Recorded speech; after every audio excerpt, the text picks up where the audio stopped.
and welcome to ILTV's Israel Weekly. I'm Aaron Porras, and with me today to discuss the latest diplomatic and political developments, our reserve colonel and media advisor to two Israeli prime ministers, Miri Eisen, and former journalist, Likud party member and Knesset member candidate, Naftali Ben-Simon. This evening, we will discuss the Hamas terrorist organization's new predicament in Qatar and some new reports out of Washington since President Trump returned from his trip abroad. But to begin our show tonight, we'll be discussing the recent terror attacks in Britain just ahead of their national election. Sunday, June 3rd, there was a car ramming turned stabbing attack on the London Bridge, killing 7 and seriously wounding dozens more. It was an attack claimed later by the Islamic State terrorist group, and it's the third attack in the UK in as many months. London stands in defiance against this cowardly attack on our city, our people, our values, and our way of life. As the Mayor of London, I want to send a clear message to the sick and evil extremists who commit these hideous crimes. We will defeat you. You will not win. In recent hours, another terrible attack was launched on innocent people in the heart of London. We condemn it. We send our condolences to the British people, and we pledge our commitment to fight this scourge that knows no bounds. Now, following such events, it's understandable that the hot topic preceding Britain's general election is security. Incumbent Conservative Party leader Prime Minister Theresa May is under fire for cutting police by nearly 20,000 over her 6-year period as Interior Minister. May claims, however, that counterterrorism units were never touched and that the police do have enough resources. The main opposition is led by Labour Party's Jeremy Corbyn, who has gained in the polls since the attacks. Now, my first question is actually, I'm going to open up with you, Colonel Eisen. Recently, the UK officials released pictures of some of their prime suspects, and it turns out that some of these men they even knew about. So the real question is, to compare, what does it take to apprehend people like this? So probably one of the biggest challenges, and it has to do with that security or humanitarian aspect, is that we do very openly is profiling. Profiling is like a dirty word. I say profiling, and people go, but that's the way that you have to try and figure out who are the enemy. You try and find who are the ones involved in extremist groups, who are online, who are in the different social media groups. And once you profile them, those are the people you are going to follow. In this case, media were looking at these people as being jihadists, but I don't understand that the authorities who are responsible for counterterrorism were actually taking any steps based on this information. So I guess that, the question is, when you say profiling, we're not, you're not talking about racial profiling, you're talking about behavioral and things like that. But so then was May correct in saying that, we have enough police even though I cut 20,000 or however many it was? Or was it simply that they're not trained, or, what's the situation? To me, it's that they're not trained. This is about focus and what needs to be done. It's also not just about the police. When we talk about intelligence information, when we talk about counterterrorism, it's a profession. It's something that you raise into. Within the police, you have to have people who are specialists in counterterrorism. It isn't just a crime, as the Mayor of London said, because it certainly is so. This is also counterterrorism. It's a whole venue, a whole arena that you need to be both professional about, you need to work within. You need to work with other elements, both within Great Britain and outside. And I say up front, these are challenges because they do, in a lot of ways, challenge the way of life that you live right now, both in Great Britain. France, when they went through their attacks, had to go through legal changes to be able to try and face the challenges that they had in France.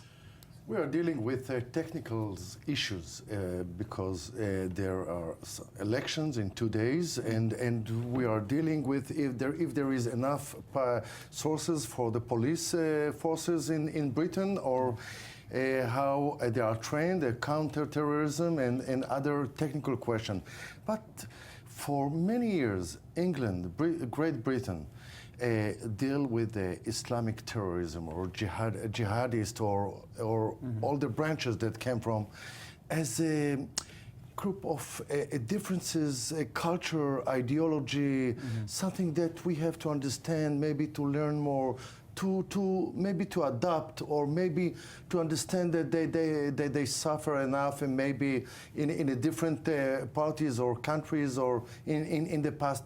But it's clear that it's a war between two cultures, the Muslims, a radical Islam, and the Christian culture of England and in whole of the Eurozone.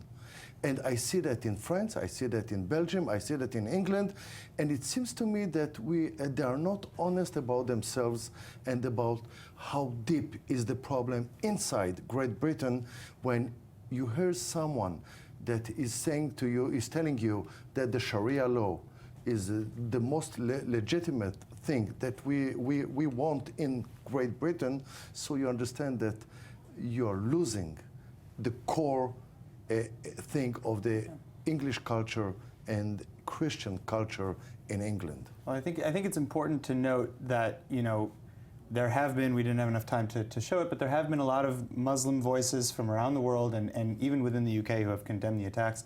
And I would like to highlight those voices above all else.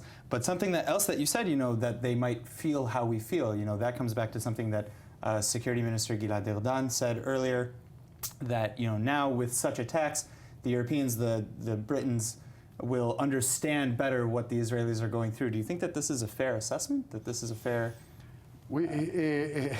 Here we have a long experience, and we are dealing differently with any kind of terrorism, because we call the real name of terrorism. And terrorism for us is any kind of attack on Israelis, innocent Israelis, because of the name of Allah or jihad or something like that. In England, you have so many interpretations for terrorism that you ask yourself, where is the truth here? Who is telling the truth? And Theresa May said last night, we have to say the truth to our people. We were, for too much time, tolerate to all kind of jihad that we have in Great Britain. I'm going to jump in, completely disagree with Naftali, which is perhaps also where we stand in that sense. I think that, first of all, there's a difference absolutely between extreme ideologies on any side of the map, and certainly extreme ideologies who are used as a premise to kill innocent people. But if I'm asked about, do I think right now that Europe, this Europe, is going to have more sympathy for Israel? I think not. And I think not because they frame the Israeli conflict as being an Israeli-Palestinian conflict. They do not frame it as being a Jewish-Islamic or Christian-Islamic or in any way in those terms, even with Hamas. Hamas in that way is perceived as the Palestinian version of Islamic Brotherhood, but it's still within that Palestinian paradigm. And they view the Israeli-Palestinian paradigm in a very different way for most Israelis. So I don't think that they're going to go, now I get it. But I disagree with you on an additional point, because I do think that it's about professionalism. That one of the things that we have done is, even disagreeing, we are exceedingly professional at dealing with terrorism. We have put it into a place, both as a society and to try and stop it, into a place where we can live with it, because terrorism is not going to go away. But you need to put it in a place where you can live normally, and where, in addition, you can put those people where they belong, in jail or where they want to go with their 70 virgins. I'm going to have to cut you off there. I'm sorry. I know you had a response for that. I know you had a burning response, but we have to move on to our next topic, which is that while touring around the world on his first official trip abroad, President Donald Trump made a point to demand an end to the funding of terrorism and the support for terrorism. Shortly after his return to Washington, something very interesting happened. Saudi Arabia, Egypt, the United Arab Emirates, Bahrain, Yemen, Eastern Libya, and the Maldives all severed ties with Qatar. Their cited reason: Qatar supports Iran, Hamas, and other terrorist organizations. قطع العلاقات دي واجب لأنها موالاة للإرهاب، هي وتركيا وإيران ودول والإرهاب اللي احنا عايشين فيه ده. يعني حاجة مش عاوزة كلام يعني. ويجب قطع العلاقات، ويجب يعني يبقى ليها وقفة مع مجلس الدول العربية. Now, once Qatar got the message that the Sunni Arab world's biggest powers were cutting them off, Hamas gets an eviction notice. So my first question is, the Palestinian sources have confirmed that top-level Hamas members have been asked to leave Qatar. What does that mean for the future of Hamas? Well, I think it's a very, very, very interesting Well, I will say a very interesting point in the Arab world, inside the Arab world, that they are arguing for something that they didn't do it for hundreds of years, I think. That's true. And now they are facing the real situation, the reality. Are we the real Islam Sunnite from where we came before, as a tolerant people, as we want to adapt, as we want to be part of the world, or we are playing double game? And Qatar, it has its own expertise to be someone who is playing with the whole world in so many weddings in the same times. But I was very glad yesterday to hear Egypt, Saudi, and other countries will say, enough is enough. This is the end of the game, and maybe it's the beginning of something new in the Arab world, which is something that I pray for a long time, that they will tell the truth to their own people. And yesterday I saw a very positive sign. So, do you have something to add? I would just say that I think that one of the things that we learned about this issue of the home, because if they're kicking out top-level Hamas operatives, if they can't be in Qatar, where are they going to go? Yeah. And I asked that and put that on the question because it isn't just kicking them out. Now they have to find a place to be. Where is that place going to be? Is it going to be Iran? That to me is something, I mean, like, can I hope that? But it's not a question of my hoping. Are they going to go to a different Arab, either Sunni country or a different place? And I think in its own way, we're still at the beginning of a process. Yeah. Because the events that happened between these 6, and I think it's growing as we talk of the different Arab countries against Qatar, you know, it isn't the first time that the Arab world has had its own person, its own country kicked out from the game in that sense. Mm-hmm. They kicked out Iraq under Saddam Hussein when he conquered Kuwait. They have been against Syria under Bashar al-Assad over things happening there. They're evolving. But specifically with Hamas, it's making a different additional statement that I am hearing very loudly, because that Muslim Brotherhood that Hamas are part of is something that's in Turkey. It's something that it's in many different countries, including inside Egypt, and that's making a very clear statement. So, but again, you know, what it definitely does do, even at least to a little degree, is it puts Hamas in the spotlight, and it really forces them into a sort of corner, you know, where they have to find another place to go, they have to find another source of, you know, a safe haven. So does that put the Hamas organization in this kind of gray area of, you know, existentially? Does it help the peace plan? You know, how does this work out? I think we are putting too much importance for Hamas situation, and they are kicking out from Qatar, and probably they will find a new place in Turkey, because Erdogan is the new leader of the Muslim Brotherhood for him, and for Hamas, of course. What I see a new opportunity for Israel and the Arab world, maybe to open a dialogue without the same slogans that we used to have before, that the Palestinian issue, it's the main issue and will remain the main issue, and without the Palestinian resolution, we cannot move ahead.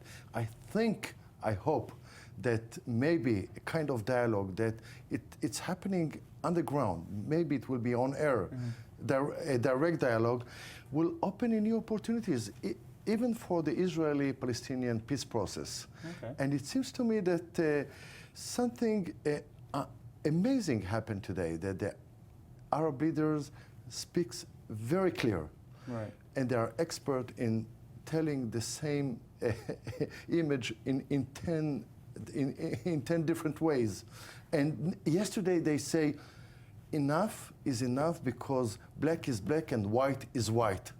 And for me, I was very surprised. So I agree and disagree, because I feel that the main issue here was not Hamas. Yes, of course. That the Saudi, Bahraini, Egyptian, Libyan, Yemen against Qatar, Hamas is a side effect. Yes. But the side effect in that sense is, ladies and gentlemen, take notice. They just did something that has absolutely nothing to do with Israeli-Palestinian. Yes. And there was a side effect to the Palestinian, which I totally agree with Naftali, is at the end beneficial to us, that there's a common ground here. We kind of have a common enemy. Yeah. I don't want to take it a step further than that right now.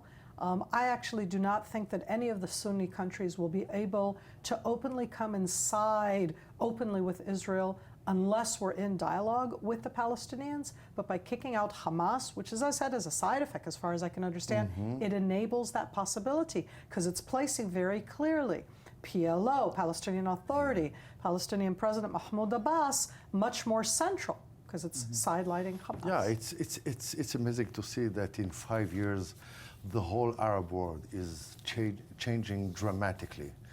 And for me, we cannot stay with the same paradigm with the Israeli-Palestinian conflict when the whole Arab world is changing. So maybe in this framework, we can maybe change the formula and to have something new.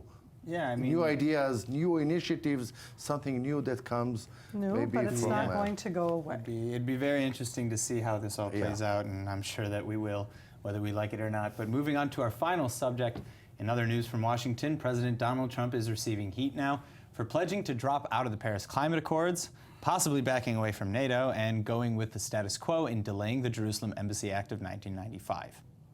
So we're getting out, but we will start to negotiate, and we will see if we can make a deal that's fair. And if we can, that's great. The Paris Climate Accord is simply the latest example of Washington entering into an agreement that disadvantages the United States. Other member nations must pay more.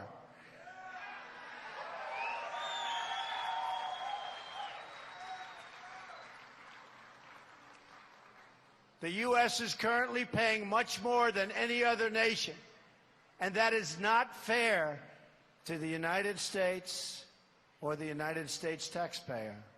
So we're working on it, and I will tell you, a big difference over the last year. Money is actually starting to pour into NATO from countries that would not have been doing what they're doing now had I not been elected. I can tell you that. So now Israel has reaffirmed its stance on staying in the Paris Climate Accords. We had, the Tel Aviv Municipal Building was shining green the other day, along with many other monuments across the world.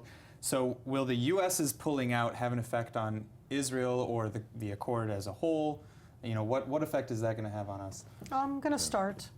We're not the 51st state. For those out there who are watching us, we are an independent state. Yeah. We are exceedingly advanced when it comes to the aspects both of global warming and of what we're doing about it. We're at the forefront of issues that have to do with water that are directly connected to global warming. We're at the forefront of agricultural techniques that have to do with water that have to do with that. Right. So we're not on the same page, and that's fine. We don't agree on everything. The question will always be, in that sort of sense, is not necessarily on the United States global warming, but on our direct contacts. Exactly. I mean, Israel, in that sense, this is a big issue, and we stand with the United States, and we're not going to be standing with the United States on this one. Well, I would like to be optimistic like you, that we have our own decision in the environment issues, but I think Paris Agreement or climate change agreement that was signed by Obama. Well, for many scientists, it was too far, too big, and maybe we should reduce a little bit and to see and to rephrase again how this issue is really a danger for the world. So, it seems to me that we are judging very fast this president, who is not a dull moment with him, but never a dull moment. But it seems to me that it's not a zero-sum game. We have to look for maybe a compromise or maybe some steps, more steps, but not the same agreement that was signed 2 years ago. Well, and that was one of the things is, one of Trump's arguments, and many of the people who are arguing in his favor are saying that the Paris Climate Accord really didn't do very much to impact the climate in general, and that Israel's own agreement with respect to the Paris Accords is also essentially to just not get worse. So what? I guess the question is, why are we jumping the gun to attack him. I'm not to here at attack- attacking right now Sure. in that sense President Trump or anybody else. Sure. I think that to get to any kind of agreement in the world is tough. I think that right now we're inside what used to be one country leading the world, United States, is now turning into a much more polarized world where there are different approaches on different issues.